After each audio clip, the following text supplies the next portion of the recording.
I discovered to my own amazement that that kid was alive and very vital, very full of energy, intact inside me. And if you bridge it across time, then you re-become your old self and all of your past selves. If you go across space, you become the world around you, become your partner, you become your pets, in the sense of identifying in a very experiential way with what is around you.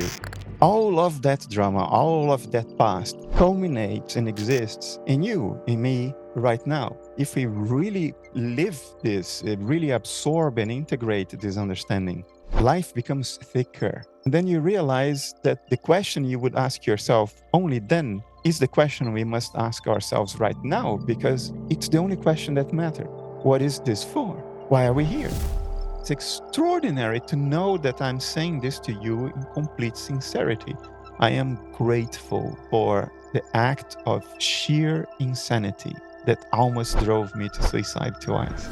I have absolute clarity that whatever can happen because of what's going on inside my skull is absolutely nothing compared to the wisdom of nature. The righteous man who says in great pride, "Here we do not understand evil. Evil is what those beasts do over there." That is the guy that 5 years on picks up a rifle and kills 20 strangers in a shopping mall because he has no defense against evil. He has no understanding of it. He doesn't know how evil insinuates itself, how evil kidnaps our inner life, how it passes itself for good. We have no idea how evil works on us, and we are defenseless because of it.